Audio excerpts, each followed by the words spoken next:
ട്രെയിനുകളിൽ സ്ത്രീകൾക്ക് നേരെയുള്ള അക്രമങ്ങൾ തുടർക്കഥയാകുമ്പോൾ പ്രതിരോധത്തിലായിരിക്കുകയാണ് റെയിൽവേ മന്ത്രാലയവും റെയിൽവേ സുരക്ഷാ സേനയും. കുറ്റക്കാർക്കെതിരെ ശക്തമായ നടപടിയെടുക്കണം. ട്രെയിനുകളിൽ കൂടുതൽ സുരക്ഷാ ക്രമീകരണങ്ങൾ ഒരുക്കണമെന്ന ആവശ്യങ്ങളിലാണ് യാത്രക്കാർ. തിരുവനന്തപുരം വർക്കലയിലെ പെൺകുട്ടിയെ ട്രെയിനിൽ നിന്നും ചവിട്ടി വീഴ്ത്തിയ സംഭവത്തിന് പിന്നാലെ പരിശോധനകളും നടപടികളും കർശനമാക്കിയിരിക്കുകയാണ് റെയിൽവേ പോലീസ്. റെയിൽവേ പ്രൊട്ടക്ഷൻ ഫോഴ്സും കേരള പോലീസും എക്സൈസ് വകുപ്പും സംയുക്തമായാണ് ഓപ്പറേഷൻ രക്ഷിതയ്ക്ക് തുടക്കം കുറിച്ചിരിക്കുന്നത്. കോഴിക്കോട്, പാലക്കാട്, എറണാകുളം, തിരുവനന്തപുരം എന്നിങ്ങനെ 4 മേഖലകളായി തിരിച്ച് 4 ഡിവൈഎസ്പിമാരുടെ മേൽനോട്ടത്തിൽ വനിതാ പോലീസ് ഉൾപ്പെടെയുള്ള സേനാംഗങ്ങളെ ഉൾപ്പെടുത്തിയാണ് പരിശോധന നടത്തുന്നത്.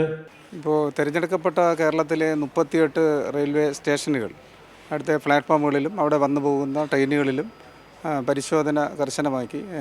സ്ഥിരം മദ്യപിച്ച് യാത്ര ചെയ്യുന്ന യാത്രക്കാരുൾപ്പെടെ മറ്റ് സാമൂഹിക വിരുദ്ധരെ കണ്ടെത്തി സുരക്ഷിതമായ ഒരു യാത്ര മറ്റുള്ളവർക്ക് ഒരുക്കുക എന്നുള്ളതാണ് ഓപ്പറേഷൻ സുരക്ഷിതയുടെ പ്രാഥമികമായിട്ടുള്ള ലക്ഷ്യം. എന്നാൽ ട്രെയിനിൽ വെച്ച് ദാരുണമായി കൊല ചെയ്യപ്പെട്ട സൗമ്യയുടെ മരണത്തിന് പിന്നാലെ അന്നും ട്രെയിനുകളിൽ സമാനമായി റെയിൽവേ പോലീസ് പരിശോധന നടത്തിയിരുന്നു. ട്രെയിനുകളിൽ സ്ത്രീകൾക്കെതിരായ അക്രമങ്ങൾ അവസാനിക്കുന്നില്ല എന്നതാണ് തിരുവനന്തപുരം വർക്കലയിലെ സംഭവം തെളിയിക്കുന്നത്. ഇത്തരം പരിശോധനകൾ പ്രഹസനമാവാതെ തുടർച്ചയായി നടത്തണമെന്നാണ് യാത്രക്കാരുടെ ആവശ്യം. ട്രെയിനുകളിലെ യാത്ര സ്ത്രീകൾക്കും കുട്ടികൾക്കും സുരക്ഷിതമാണോ എന്ന ചോദ്യത്തിന് ഇതാണ് ഉത്തരം. ഇങ്ങനെ അപകടം ഉണ്ടാകുമ്പോൾ മാത്രം അതിനെക്കുറിച്ച് ശ്രദ്ധിച്ചിട്ട് കാര്യമില്ലല്ലോ. ഇനിയിപ്പോൾ രണ്ടാഴ്ച ഈ ഒരു ടെസ്റ്റ് ഉണ്ടാകും. അത് കഴിയുമ്പോൾ എന്താ ഉള്ളത്? പിന്നെ അത് കഴിയുമ്പോൾ എല്ലാവരും അതൊക്കെ മറക്കും. പിന്നെ ഒരു അപകടം ഉണ്ടാകുമ്പോൾ മാത്രമല്ലേ ഇതിനെക്കുറിച്ച് ചിന്തിക്കണുള്ളൂ. ഇപ്പോൾ 2 പ്രാവശ്യമായി. ഒരു കുട്ടി അന്ന് മരിച്ചു. ഇപ്പോൾ രണ്ടാമതൊരു കുട്ടിയായിരുന്നു. വണ്ടിക്കകത്ത് വളരെ പ്രശ്നങ്ങൾ തന്നെയാണ്. ഒറ്റയ്ക്ക് യാത്ര ബുദ്ധിമുട്ടാണ്. സ്ത്രീകൾക്ക് സുരക്ഷിതമായിട്ട് യാത്ര ഇല്ല. എന്താണെന്ന് ചോദിച്ചാൽ എവിടെയാണ് സംഭവം എന്നുള്ളത് കണ്ടുപിടിക്കട്ടെ.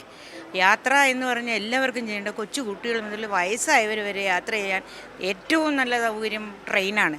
അപ്പോൾ അതുകൊണ്ട് എല്ലാ ഭാഗത്തു നിന്നും നല്ല രീതിയിലുള്ള ഒരു പ്രവർത്തനം വേണം. സ്ത്രീകൾക്ക് സുരക്ഷിതമായി യാത്ര ചെയ്യാനുള്ള സൗകര്യം വേണം.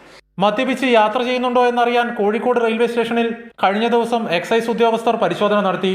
സഞ്ചരിക്കുന്ന ട്രെയിനുകളിലും പ്ലാറ്റ്ഫോമുകളിലും പെട്രോളിംഗും സ്ത്രീകൾ കൂടുതലായുള്ള കമ്പാർട്ട്മെന്റുകളിൽ പരിശോധന ശക്തമാക്കാനുമാണ് RPFന്റെ തീരുമാനമെങ്കിലും എത്രനാൾ എന്ന ചോദ്യമാണ് ബാക്കി. ചേതൻ സാജൻ, കൈരളി ന്യൂസ്, കോഴിക്കോട്.